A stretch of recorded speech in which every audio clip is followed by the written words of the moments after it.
Well, afternoon, everybody, and welcome to this live Google Hangout live event brought to you by businesszone.co.uk and The Pitch in association with Constant Contact.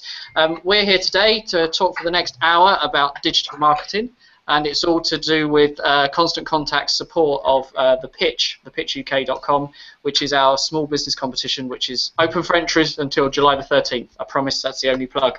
I'm joined by a panel of brilliant experts. There was 5 planned, but one of our experts is having a few technical problems, so hopefully he'll be joining us later. But I'm delighted to say we're joined by Tamsin Davis of Constant Contact, David Duncan, who will be joining us later hopefully, who is a digital marketing consultant, Peter James of WSI Digital Advantage, Sian Murphy from the Ruby Marketeers, and Luke Hodson from Awesome Merchandise. Now, to kick us all off, I thought it'd be nice if all the panelists introduced themselves very quickly. So, Tamsin, if we start with you. Sure. Thanks for having us here today. Very, very exciting. So my name is Tamsin Fox-Davis, and I'm the small business evangelist for Constant Contact UK. So Constant Contact is a marketing software toolkit, really, that we offer. So for small businesses that want to do digital marketing, they can use our tools to run Facebook campaigns, newsletters, all of that kind of thing. And my role is very much on the education side. So I spend my time traveling the country, doing appearances like this one, and actually sharing a lot of our best practice and really meeting our customers as well, because we like to keep very, very close to the small businesses that we work with. Brilliant. Sian, would you like to introduce yourself?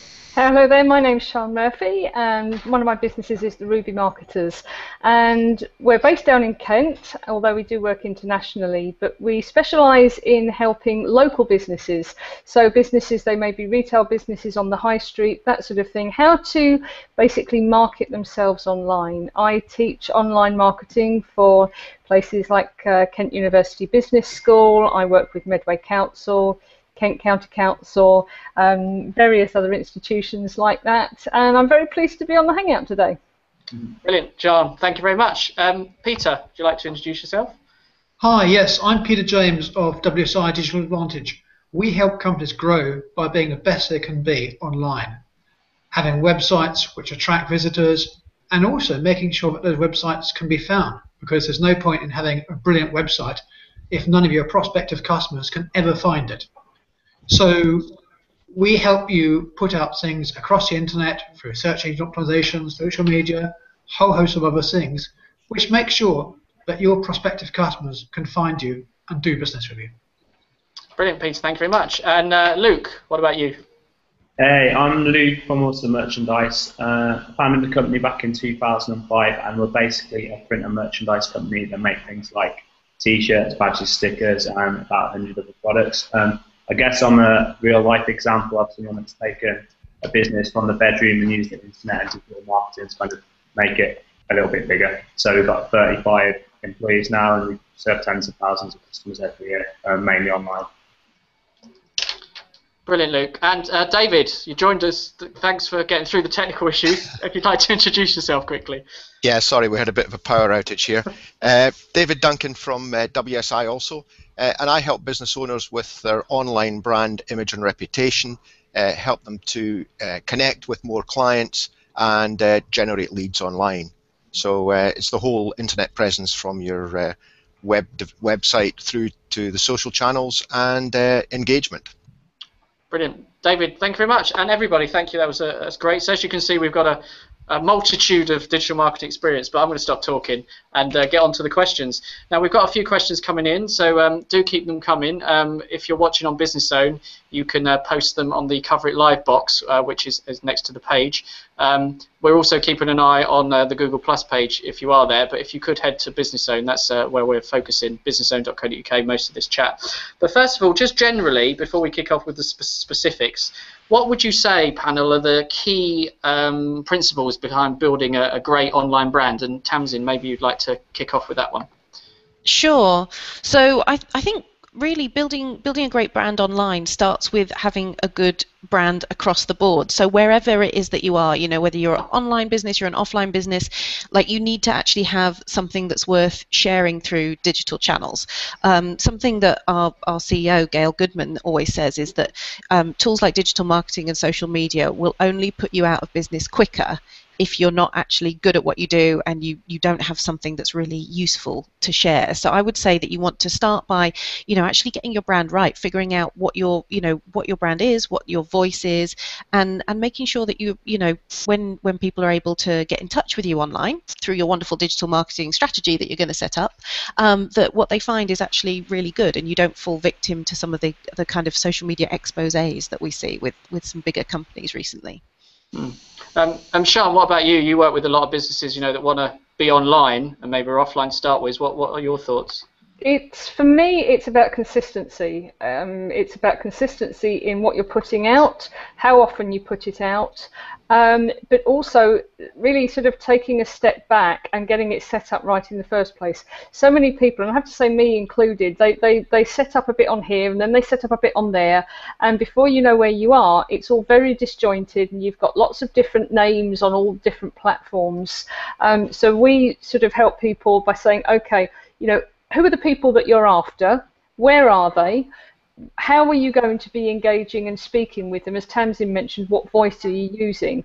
And then deciding where you're going to start, but at the same time claiming all of your brand profiles on all of the different channels, even if you're not going to be using them, so that people can recognize straight away that it's you. Brilliant. We've got quite a few questions coming in, so I think I'm gonna start by getting the user questions out there, because after all that's why they're here. And to start off with, we've got a question on pay-per-click advertising. Tony Robinson, the co-founder of Enterprise Rockers, which is a campaign for micro businesses, asks, is pay-per-click such as Google AdWords a must for most businesses? So I think Peter, you work with search, so is that something that you'd like to take on? Should most businesses be doing pay-per-click? In general, yes.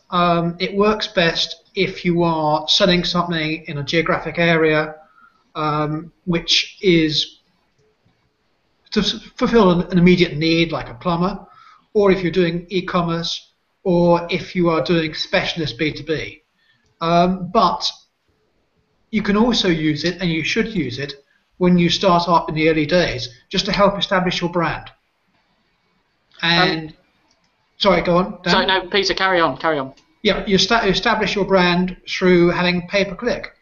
The advantages of pay-per-click over search engine optimization is it's instant, so it will start working immediately.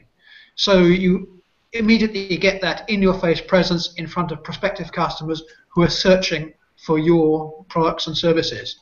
You can also advertise as well on Facebook and LinkedIn and various other display adverts. So it's not just Google AdWords in search advertising. There are lots of different types of pay-per-click. All of help would help you to build your brand initially, whilst your search engine optimization efforts build up your presence across the web. Brilliant. Luke, is pay-per-click something you do with Awesome Merchandise?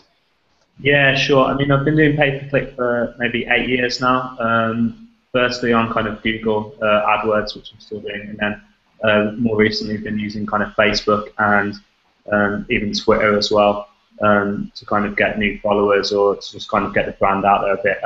I think it's really, really important. It's really, really easy also to waste a lot of money, so you need to make sure you're on it and you're filtering out stuff. So for us, I must have spent thousands and thousands of pounds on people such as Justin Bieber badges, just because I haven't been putting the time into kind of like filtering out that kind of stuff. But I must say that Google in particular have got really good at doing like kind of free run-throughs with you in terms of like optimizing your account and all that kind of stuff. But yeah, I'd 100% recommend it, but you need to invest a certain amount of time to make sure that you're not wasting budget and you're kind of filtering out anything that's not relevant. David, what about you? What are your thoughts on effective AdWords campaigns and other pay-per-click advertising is available? Yes, I think it's a great way of identifying which keywords are working as well. The other thing, Peter talked really to the main benefits, but by using a paid ad strategy, you can identify the keywords that are actually working and driving traffic, and then go on and optimize specific web pages for those actual search terms. So it's a great way of deciding which are the keywords that are actually driving the traffic that's buying the product or the service. So I think that's one of the main reasons I recommend to people to start out with some paid ads. And sometimes people decide they don't need them, in the long term. But certainly, if you have a product or a service, it's one of the things you should be looking into. And I think the other thing is there's lots of advice out there. Google has lots of training, and unless you have a lot of time to go through it, you should probably enlist some help from someone who knows what they're doing. Brilliant, really useful advice there, Tony. I hope that helped with your question. Now, while we're sort of on the area of paid sort of search, there's sort of the new world of sort of paid online advertising. We've had a question from Chloe from Urban Warrior, who asks, I'm currently setting up a small business, and how effective would you say Facebook is for paid for advertising, so paying for promoted posts?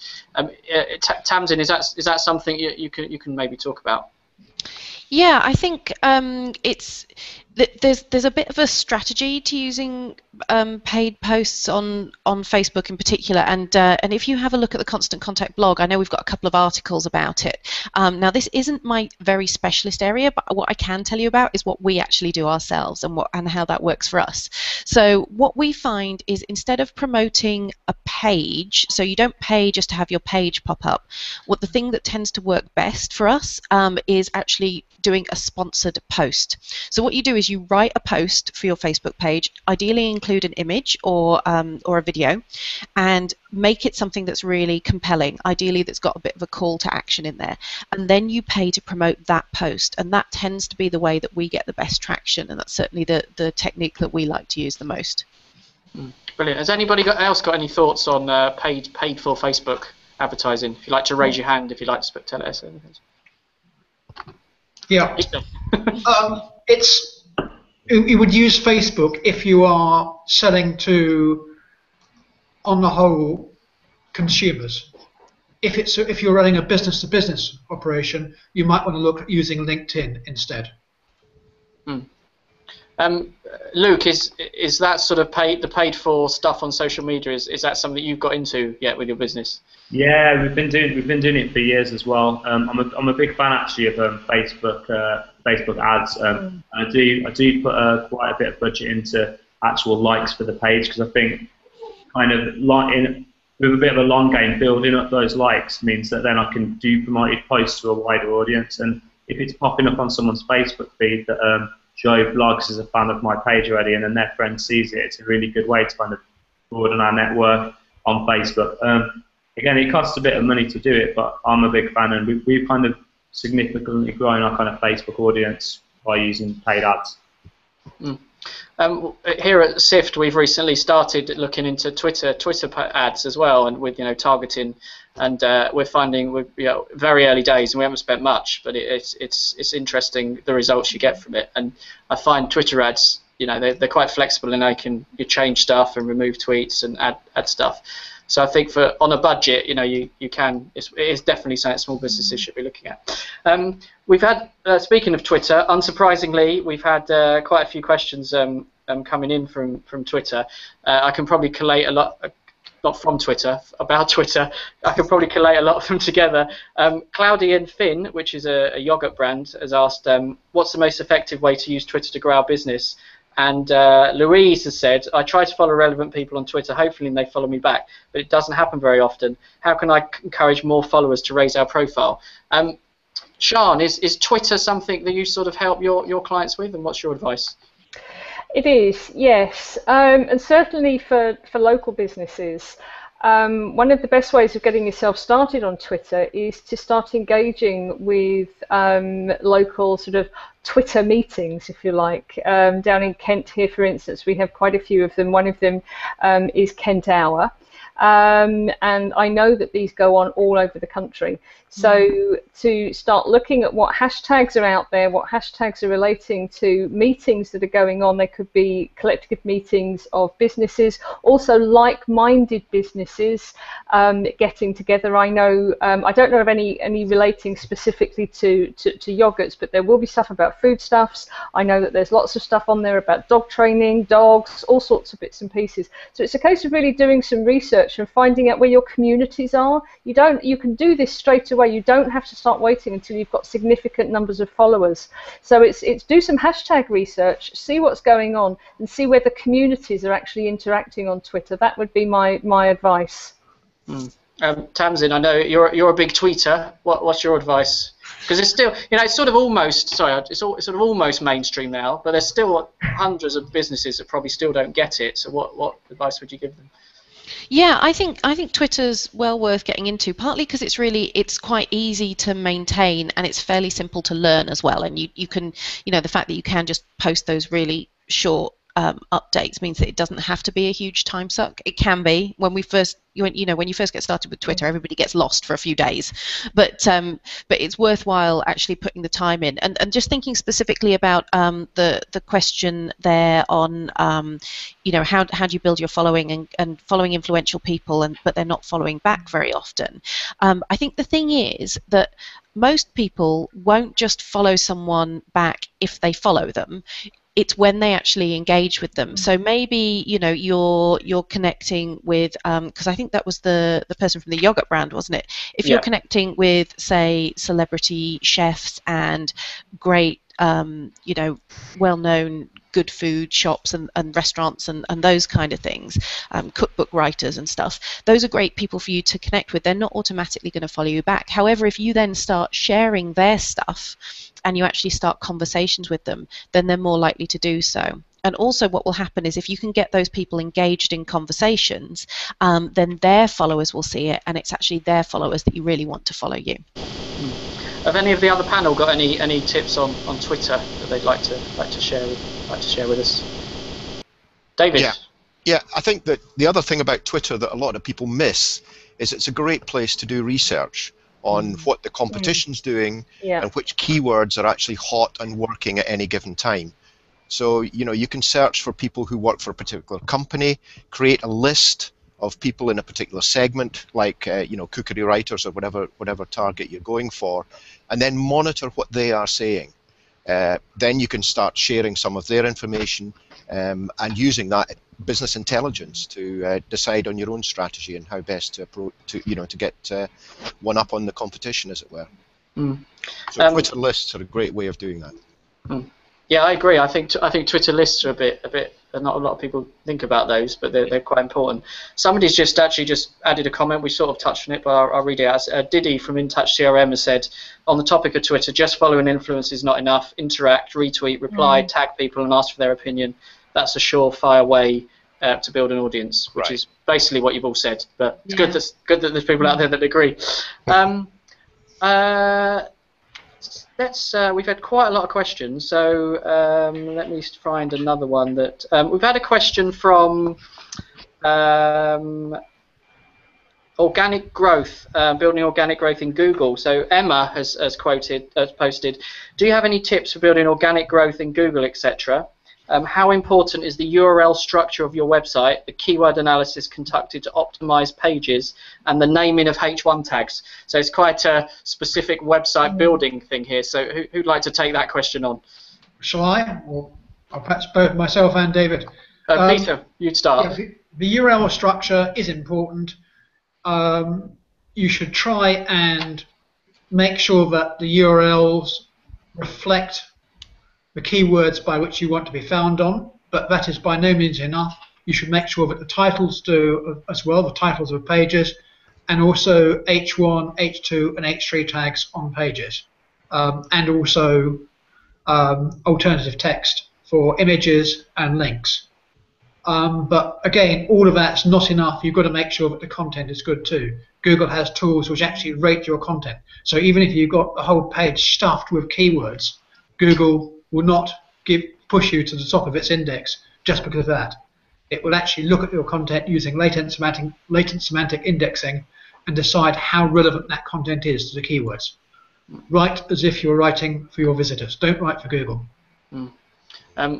David, what's any advice you'd like to add on that, on websites? Yes, I mean, I think it's the content. Content that is what is being found. So concentrate on pages of relevant content that answer the user's questions. So don't talk about you. Talk about your client and your prospects and what their problems are, and answer their questions. That way you're more likely to get the engagement coming back. So a great way of building content would be to take the top 10 or top 20 questions you're most regularly asked and write a blog post that answers each one of those questions. Then when people are searching for the answer to the question on Google, they're likely to come back to your website. So content is the thing to focus on, as well as the technical things obviously matter as well.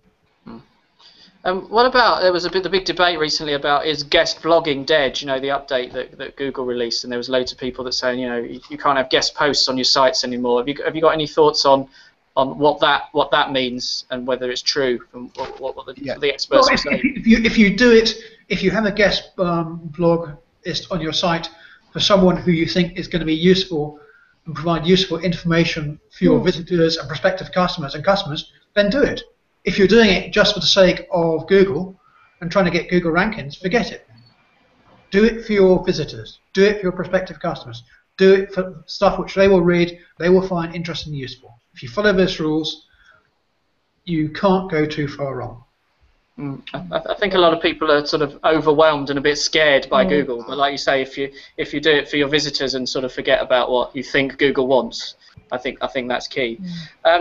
We've had a question in from. Let me go. I'm so overwhelmed with the questions. I'm like trying to fit them in and trying to get a theme. This is quite a sort of general question, but quite an interesting one. Rich Brady from Denby Army Supplies and Recruit Packs has asked, what is the best and quickest way for small businesses to calculate the ROI of digital marketing? The ROI question has come up straight away, and obviously there's so many different things you can do. But Luke, what are sort of some of the ways that you measure the ROI of what you do, and is there a quick way to do it? I'd say forget about the ROI to start with. All of the platforms, kind of, whether it's social media, email marketing, whatever. For me, it's a means to engage with people. So if you're running a legitimate business that's interesting, that is kind of set up to kind of do a great job to kind of engage the customers, then I think if you kind of use these tools like email marketing and social media, eventually you'll get some value back. But they're kind of about helping you kind of build your brand, build some brand equity around your business, so that kind of 6 months down the line, 12 months down the line, you might then start getting word of mouth referrals on Twitter or Facebook when people are asking about things. But you know, if you're looking at it immediately, like how am I going to get my money back? And I think you might not invest enough into kind of social and digital marketing to kind of reap the rewards down the line. Because it does take a while. You know, it takes years and years to build up a lot of brand equity or a lot of trust with people on the internet. Tamsin, what do you say when people say to you, "How am I going to get my money back on this money I'm putting into all this digital stuff?" Well, there's a number of ways to answer that question, because what a lot of people will do, say for example, is they'll go to networking events and they'll pay for a membership of a group, and then they'll pay for attending specific meetings, and then they'll add in their own time, which obviously has a cost, and then also their travel as well. And they don't look at, say, that kind of activity in the same way as they do in terms of return on investment for, thinking about posting an advert. And actually, we should look at all those things in the same way. I think to a very large extent, Luke's exactly right. Because it depends on what your goal actually is, because your return on investment relates to what you want to achieve. So if you are looking for brand awareness, well, that's something that's very hard, especially for a small business, to really quantify. So yeah, you can't really look at a return on investment for that. And it might be that you just say, okay, well, what I'm going to do is I'm going to wait till the first person who orders from us or who books an appointment, when they answer the "How did you find us?" question, says, "I found you via social media." Maybe that's going to be your thing where you're going to know that it's working for you. But it really depends really depends on your goal and your objective. So, for example, if you want to send a regular email newsletter to promote your special offers, that you have something that's on offer every month, then that's pretty easy because you can track click-throughs and you can look at purchases that way. But if, as Luke was saying, if it's brand equity that you're looking for, that's a little bit more difficult to quantify. Sian, what about you on the big ROI question? Oh, well, it's one that it always comes up, but also it's one that I'm always mentioning to people as well. That it's no good just going on there and blatting about. You actually have to have a purpose, and you have to be able to measure what you're doing. That said, it really is not that easy. For me, it's about setting up an objective. Before you go out there and do anything, what are you looking to achieve? The other thing is, certainly online activity doesn't operate in isolation of everything else that you're doing. Your marketing is your marketing, and be that online or offline, they actually interact, and that's what makes it so difficult to measure ROI. So Tamsin was mentioning networking. For me, if you're out networking, you should be using the tools of the internet to follow on with that connection afterwards. So you meet somebody, you connect with them on LinkedIn, you then have an ongoing conversation with them, you then meet them again at another physical networking. It's actually, when you're doing it like that, which I think is really the right way to be doing it, it's very difficult to split the two up. When that person does become a customer, were they from the networking event that you went to and paid for? Were they from LinkedIn?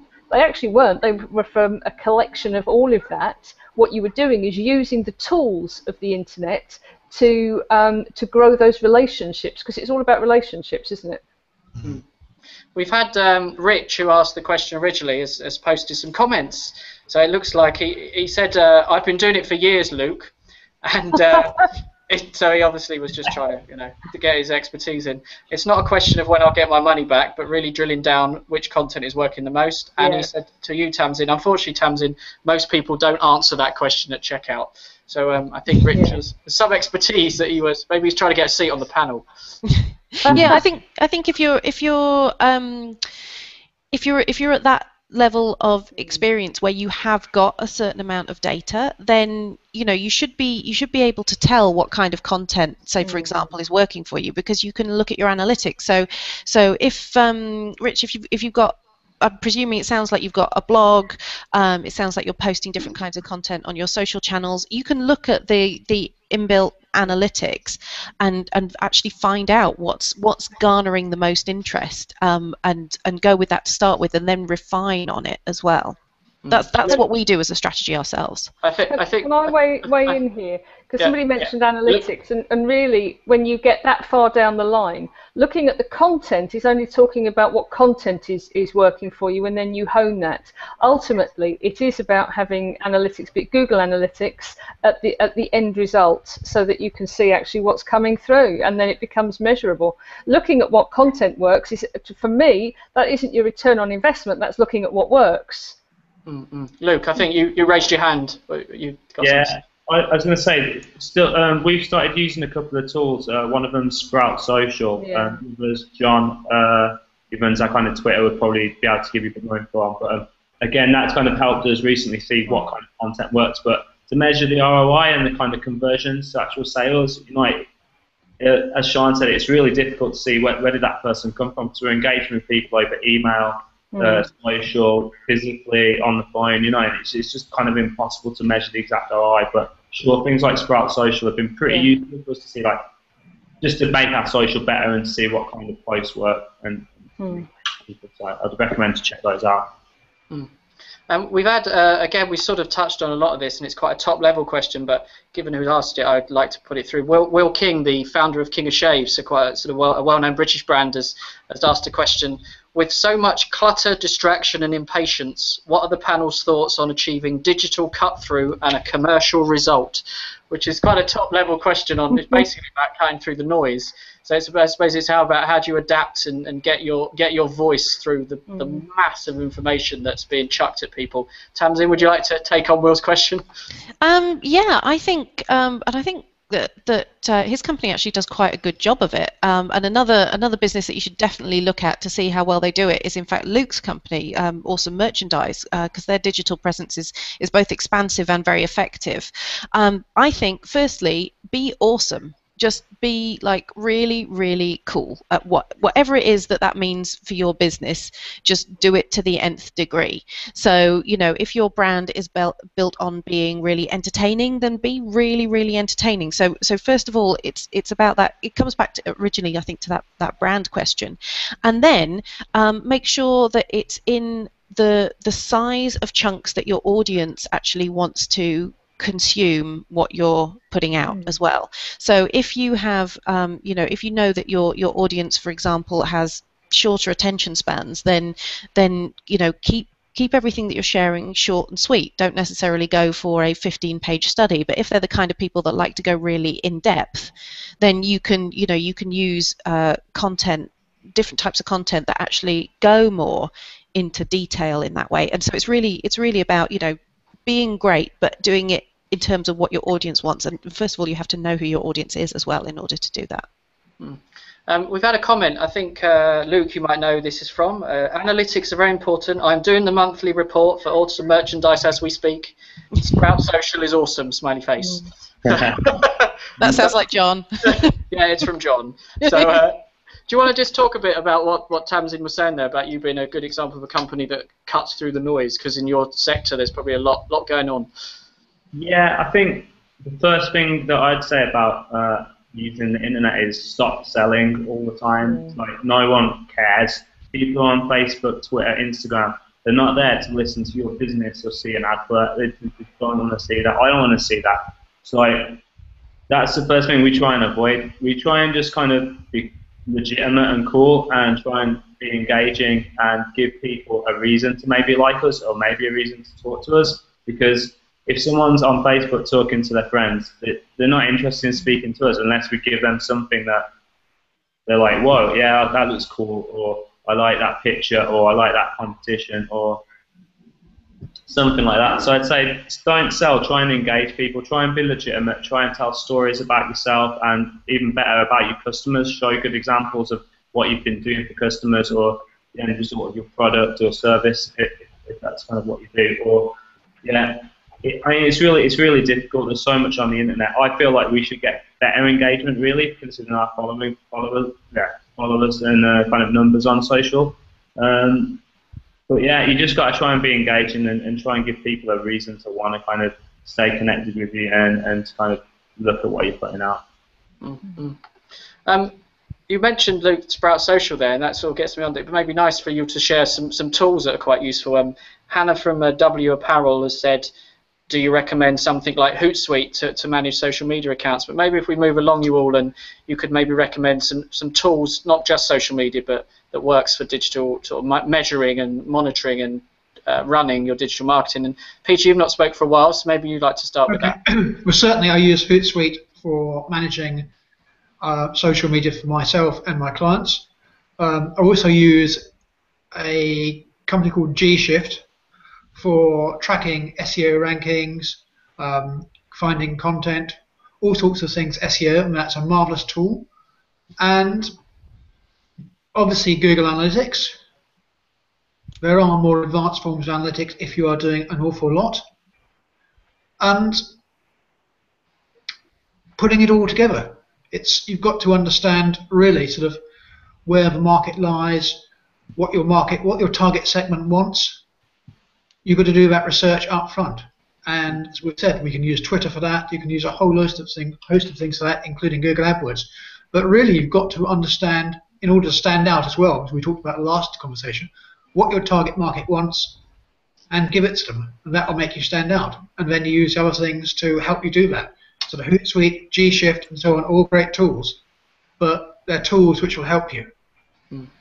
Are we all team Hootsuite here, or is there any TweetDeck users? I know there's a split in the social world, but we're Hootsuite as well. Sian, what about you? Have you got any tips for useful tools? I like Sprout Social. I think Sprout Social is very intuitive, and the reports are really good. And certainly, if you're working with clients, you can present them in a way that everybody can understand them. A tip I have, I do quite a lot of online engagement while I've got events going on. I've got a radio show where I will be inviting people to connect with me while that's actually going on, and I use a tool called Tagboard. which is a really handy tool because it will pull together the hashtags as they're being posted off Twitter, Facebook and Google on Google Plus, so that if you are running an event like this, for instance, and people are connecting, they may be sending in questions and comments, you can see the whole lot together. And I think that sort of engagement through online events or even offline events is really starting to take off, but it's quite difficult to be managing all of that clutter coming in and actually responding to them if you don't have a tool to do it. So just tagboard.com. Can use it as a free tool, really handy if you're doing this sort of thing. Yeah, I think that's good. You probably watch me looking down. I'm looking at the Cover It Live app, and I've got a colleague to the left of me. So it's good you can have so many things open, but it's good to get one that does it all. Tamsin, what's your advice for tools? Well, I'd have to mention Constant Contact, of course. So yeah, if you want to, Constant Contact's great for getting stuff out. So sending email newsletters, doing things like Facebook competitions or downloadable content, running surveys, and also doing things like trackable coupons and offers. And there's a certain amount of reporting that's built in there as well. I'd also recommend a couple of other tools that I personally use to kind of help with getting some of the other types of content out, so social content. So one of the things that I love is Feedly. So it's a blog feed aggregator, so I use that to help me do research to actually find things to share on my social channels. Then in order to schedule them, I will often use a tool called Buffer, which means that it's a simple tool that lets you just stick updates in a queue. You can edit them, you can choose which channels you want them to go out on, and then it'll send them out on a schedule. And then as an alternative to Hootsuite, we use Hootsuite as a company. Personally, the one that I use though is Market Me Suite, which was actually developed by a friend of mine who I met through the social media world, and that's designed to help small businesses really manage leads on social media. So that's really useful that way. And then don't forget Bitly, because you want to, one of the great things with being able to track stuff, customize your links, shorten them so that they don't take up too much space in your social updates, and then then you'll be able to actually track them going forward. Brilliant. We've had an interesting question. Another one from Tony Robinson at Enterprise Rockers. It's more focused on people that sell stuff online, which applies to you, Luke. But he said, is the choice of online selling platforms such as Amazon, Etsy, eBay, is that more important to a small business, I guess, at the start than a business's own website? So if you're selling on things like Amazon and Etsy, at what point do you make the leap to starting your own website, or should you have both? Luke, what's your thoughts on selling online? I mean, I sold on eBay when I first started out a little bit. I guess it depends on the product that you're selling and whether it's kind of relevant to maybe Amazon or to kind of Etsy. But yeah, sure, we have loads and loads of customers that use things like Etsy to kind of sell their goods, and it seems to work really well. But they also have and maintain their own kind of big cartel of Shopify kind of small shop. So I'd say they're not kind of exclusive. Get it out there on as many kind of channels as you can, because there's eyeballs on stuff like Etsy, and you might get some sales. And also maintain your own web store as well alongside it if you can. So you can kind of grow them in parallel. Sian, what are your thoughts on things like Etsy and Amazon Marketplace? This isn't directly my area of expertise, but I agree with what Luke is saying there.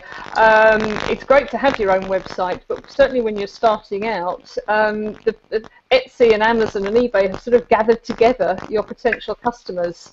So you're tapping into that. They're providing you with a platform where you can sell your stuff, but they already have those visitors set up for you. I think the one thing I would advise that is just to be aware all the time that you have control of your own website, but you do not have control of other people's websites. So setting up your entire business on platforms that are controlled by other people, be that Facebook, Amazon, eBay, you always want to keep enough for yourself back on your own stuff, really. I'm getting some feedback in my headset. I'm not sure if everybody else is, but apologies if this is happening. We'll try and get it sorted. John at Awesome Merch has commented again and said cute dog pictures. So that's just his advice for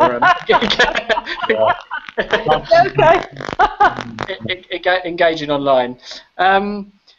there's a few people, an interesting question from guests, so somebody hasn't posted their name, but they've said, with Facebook becoming restricted as a result of promoted posts and the limits imposed on who can see what on their own timelines, do you think Twitter is the most important platform for a retail brand? So there's lots of talk about Twitter basically, Facebook forcing you to pay.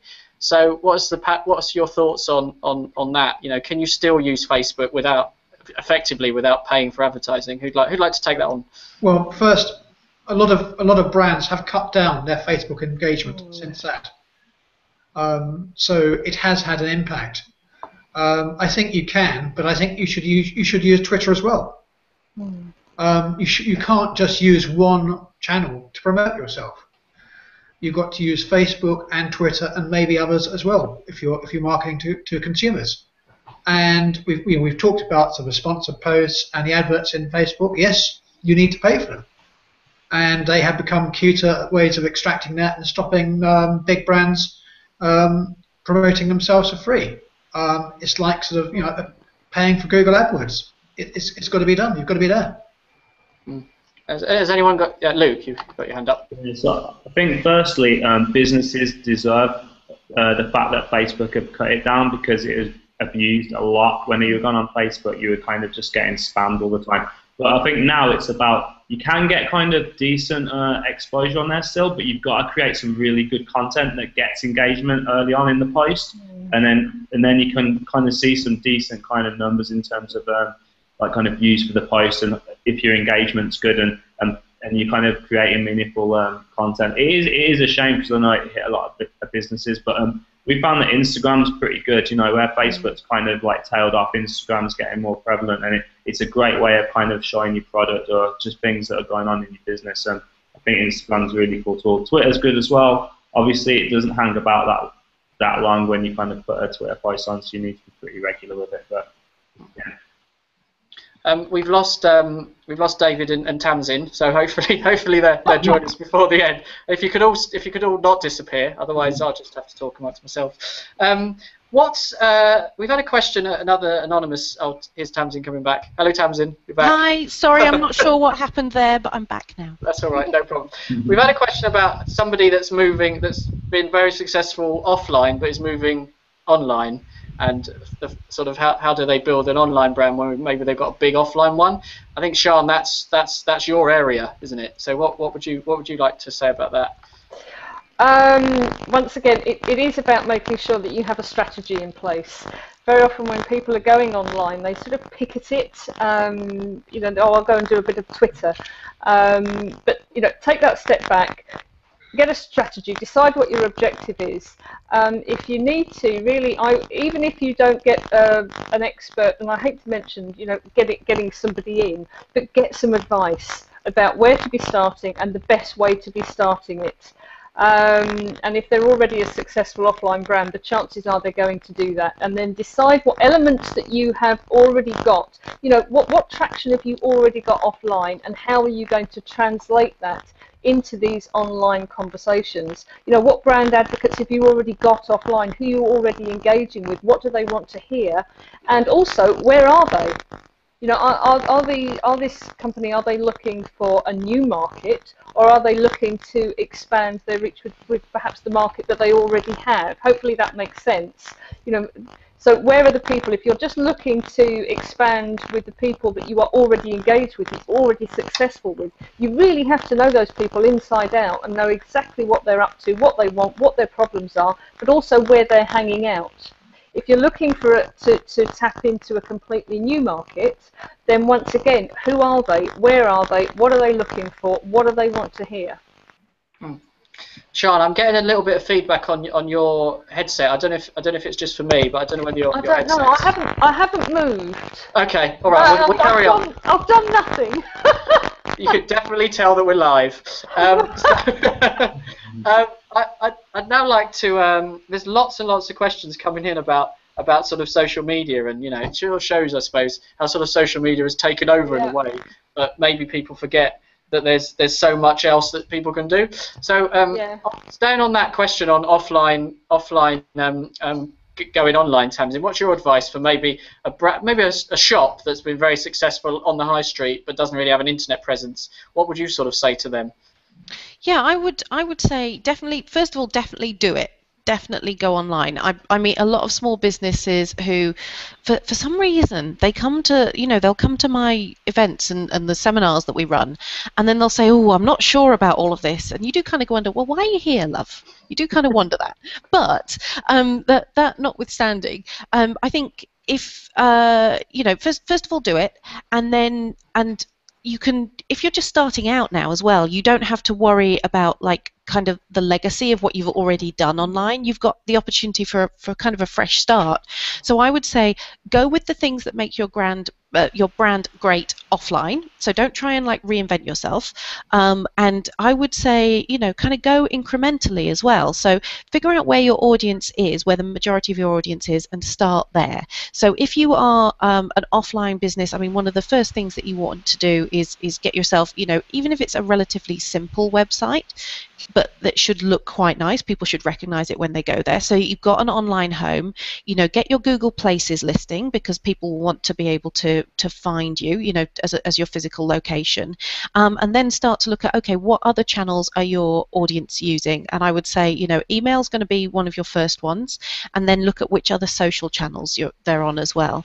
And sort of work your way forward that way. And as Sian mentioned earlier on when we were talking, a great strategy is to actually kind of claim your space across all the different channels. So, you can claim the Twitter names that you're looking for and whatever. And a great reason to do that, even if you're not going to use them yet, is so that you can get some consistency. So what I've seen a lot with people who are kind of new to online marketing is they'll have their website has one name, then they've got a different domain name on their email address. Why people do that, I have no idea, but they kind of end up there. And then they've got something completely different as their Twitter profile name, and then they've got something else as the name of their Facebook page. But if you're starting from scratch, try and get as consistent as possible so that people then recognize you wherever they come across you. If you're moving from successful offline to online, Sorry, please. Don't change your branding at that time. You want to extend your offline branding into the online world. Exactly. You may want to change it at some later date, but changing it when you're just going online is not a good time. So as Tamsin says, maintain that consistency. Also, use your offline customers to help you develop your online brand. Connect with them. Find out their email addresses for email marketing. Make sure that you've got QR codes and things about your website around your offline presence, because your offline followers and customers are going to turn into a goodly proportion of new startup online followers. Sian, use them. Sian, you've got your hand up, so you can talk. I've got a very good tool. Talking about brand consistency and going out there and claiming all of these platforms, there's a tool called Knowem.com. That's KNOWEM.com. If you go to Knowem.com, you can start typing in names that you're going to be using on all of the platforms, and it will actually tell you if they're taken or not. Now, it works across about 300 platforms, so don't go mad. You're really just. They do have a paid service as well, where when you decide what it is you want, you can go on and then get them to pay stuff. But I generally don't recommend that businesses do that. I suggest they pick the biggies. Make sure that the name that they want is available across all of those platforms, and just go and sign up themselves. But that said, the really important thing, having worked with businesses taking themselves offline to online, is just do one thing. Just start in one place. It can be overwhelming, and it can be tempting to go, I've got to be on there, and I've got to be on here, and I want to go here, here, and here. Don't. Pick one thing and know what you're doing. Yep. Take that first step. I was just about to ask about newsletters, and coincidentally, Rach has just asked a question, because we've lightly touched on email newsletters, but they're an important tool. She said, we send out weekly newsletters. What do you consider to be the value of newsletters? Should newsletters only be used if you can't reach the audience through any other online channel? Tamsin, you talk a lot about email newsletters. What are your thoughts? Yes. The answer is no. It's not an if you can't, because the ideal thing that you want to do is you want to connect with people in as many different ways as possible. So one individual person, ideally you'd love to have them on your email list, you'd love for them to, be a regular visitor to your blog or your website, and ideally you'd like to have them on a couple of different networks as well, because the more points of connection that you have with someone, the deeper you can make that relationship. So one of the key benefits of email marketing and doing a regular thing like a newsletter is that you can build up that trust factor, you can build up the consistency, and you can build up a relationship quite quickly. So something that we know is that if you have an email list, you can generate a deep relationship with those people quite quickly. On social media, what tends to happen is you reach more people more quickly, but the relationship tends to be shallower. So it can turn into something else, but that tends to be the way that it is. So what you can do is you can actually use social channels to help you build your email mailing list, and then you can use your email newsletter to deepen the relationships that you have on social channels and really build it up that way. They should work together. Don't look at it as, well, if we can't do anything else, we'll send them an email. Because the fact is that most people will consistently check their email on a daily basis, so you've got more of a chance of getting in front of them. Not everybody checks all of their social channels on a regular basis, so I would say you want to use both of them in tandem. Has anyone else got any thoughts on email? Luke, is email something you do? Yes, we do email, and we've done it for a long time again, and we use Constant Contact, so little plug for Constant Contact.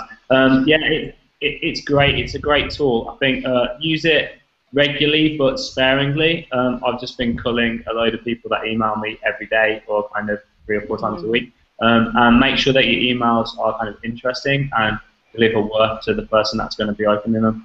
We've started kind of cross-promoting our kind of social networks as well with emails. So things like if we're running a competition via our blog or social, we'll kind of like promote that alongside a product launch or some kind of relevant news that goes with that kind of competition around product or something that's happening at kind of our Awesome Merch HQ. But yeah, I love it. We see really good results from it.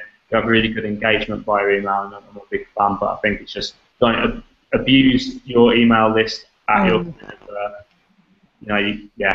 just don't abuse it. Use it sparingly. I know I've seen a lot of your talks, Tams, and you talk a lot about subject lines. What's the key? And getting through the spam filters is a constant issue. Is there any general advice you can give on sort of subject lines that work? Yeah, sure. So first of all, don't act like a spammer. So we all know what spam subject lines look like, and just don't use them. So no kind of like all capitals, no multiple pound signs, all of that kind of stuff. Avoid the word Viagra unless that's specifically what you sell. I'd get all fake Rolex. Oh, those are 2 things you definitely want to avoid, right? But in terms of actually, the subject line is so important, because not only does it help you get through those spam filters and get delivered, but it's what people look at to see whether they're going to open your email. So people look at who it's from and then the subject line. So what we recommend is that you keep it nice and short and sweet, so like 5 to 8 words maximum, and tell people what the benefit of opening the email is. So the only job really of a subject line is to get someone to open your email, but it's got to be relevant. So if you sent me an email that had free chocolate in the subject line, I would sure as hell open it, but there better be some free chocolate in there or I'm going to kill someone, right? That's what we're talking about. So what you want to do is just make it really appealing. So a tip of what not to send is July newsletter this month, blah, blah, blah, blah, blah, blah, blah, blah, snooze, right? Nobody cares if it's your newsletter. They know what month it is. You don't need to tell them that. However, if it's, great tips, top offers, new for summer, like all of that kind of stuff is a little bit more engaging. So think about, what's the benefit? What do you want them to get out of it? And just keep it nice and short and sweet and compelling. Yeah, keep it short is good advice. If you want to have a more expanded version, then you can put that on your website and link to website from the email. The email should be concise, short, and attractive. It should be useful to whoever's going to open it. They've got to want to open it. If they don't, they'll just delete it. And we all know how many emails do we delete a day without even opening them. Lots. Try making it more interesting. I'm kind of sick of getting really super boring emails. So send me something good that I want to check out and go, ooh, I'll click on your website. There's too many boring emails. So yeah, make it more fun. We've had an interesting question. I'm not sure if it's sort of going off piste slightly, but Tom from Honor Over Glory has said, are brand ambassadors more important now because of their potential online reach? Is this potentially a more effective multi-platform option than paid ads, for example? So what are your thoughts on having actual brand ambassadors, physical people? Luke, would you like to say that? Yeah, hey Tom, I know Tom pretty well actually. So I had a feeling that might happen, but Luke, go on then. Yeah, I think brand ambassadors, depending on your business, can be like really good. So I mean, we do it at Awesome Merchandise. We kind of try and hook up with a lot of kind of artists and bands and stuff, which I guess for us, the kind of nature of the work that we do, we could count them as kind of brand ambassadors, I'd say. Anyone that you can kind of engage with or showcase, whether it's a customer or someone that's kind of close to your business, that can you can use as maybe an example of either your work or just to give you a little bit of kind of help legitimize your business, I think is a good thing. So if there's people that you can kind of work with that are going to show you in a good light, then I say go for it. It can't hurt. Again, it's just another part of the mix. Brilliant. Well, we're almost at 3:30, which is when we say we bring this hangout to an end. But I've got a question from Alison Howell from Foot Trails, and it's sort of a nice closing comment. She says, what is the most exciting thing in digital marketing for small businesses right now? Maybe expand that. We'll move along the panel in the best end question way that you do in these things. What is the sort of next big thing maybe in the world of digital marketing that small businesses should be focusing on? So Tamsin, if you'd like to start there. Well, it's already a big thing, but I think not enough, particularly small businesses, are focusing on it, which is mobile. We now know that about 51% of emails are opened on mobile devices. It's something like, I can't remember what the percentage is now, but certainly use of Twitter by mobile has surpassed use of Twitter on desktops or laptop computers, and it's all about the handheld device. So think about what you can actually do and what your own habits are when you're actually using your mobile to access either the web or email or social channels, and how that would work. So a simple example is if you're creating a newsletter, then you know people are going to read it on your mobile because most people read emails on mobiles now. Make sure that the font is big enough so that any text links are really easy for someone to click on with their thumb. It's that simple.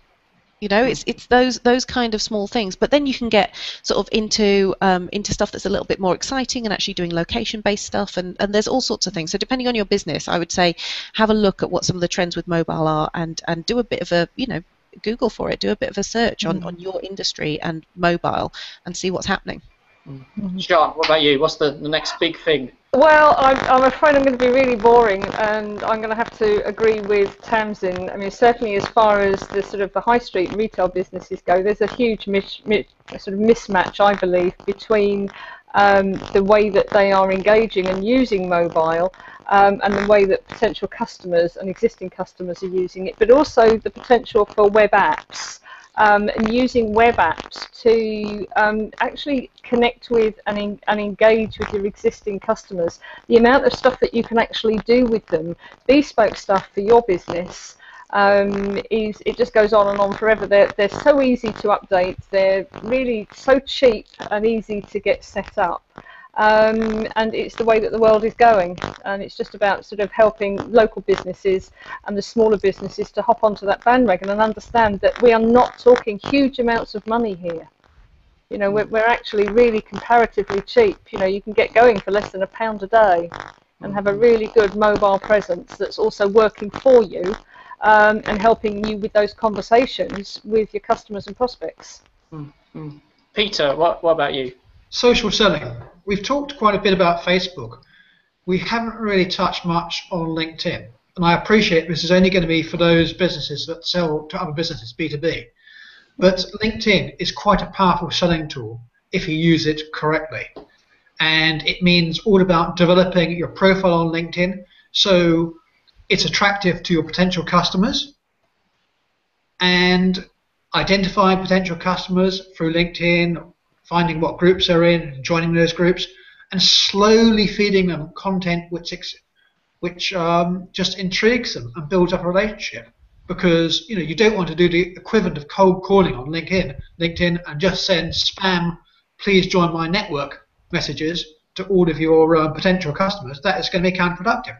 What you do want to is use LinkedIn to slowly build up your credibility in their eyes. Show that you've got that knowledge about your chosen field, that you can answer their questions, and then begin to engage in discussions with them. It's a long-term strategy, but it's proving more and more powerful, and it's being used by obviously all the big companies, HP, Oracle, to connect with their potential customers. It can now be used by small businesses as well. Brilliant. And finally, Luke, what's the next big thing? Well, I'm still hoping that MySpace is going to have a revival.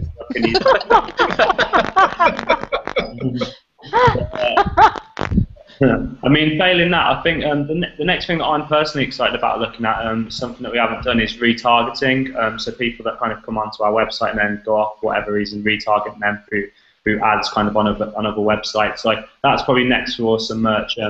Yeah, and I think that might become more and more prevalent kind of small businesses, actually, because I know a lot of big businesses do it, but I think as it goes forward, smaller business might start using it more as well. Brilliant. Well, thank you for that. We have to close now. We're 2 minutes late, but I'm sure we could actually carry on for probably another 4 hours, but we won't. But I'd like to thank all the panel. So that's Tamsin Fox-Davis, David Duncan, who unfortunately left us due to technical problems, Peter James, Sian Murphy, and Luke Hodgson. If you're a small business that's less than 3 years old, then do take a look at the pitch and see if you would like to enter us at thepitchuk.com. Entries close on the 13th of July. And for all the wonderful advice and services from Constant Contact, do visit constantcontact.com to find out more about that. So thank you all for joining us. This Hangout will be immediately available to replay on Business Owner and YouTube. And sorry if we didn't ask you questions, but we maybe can another time. So goodbye, everybody, and speak to you again soon. Bye. Goodbye. Bye.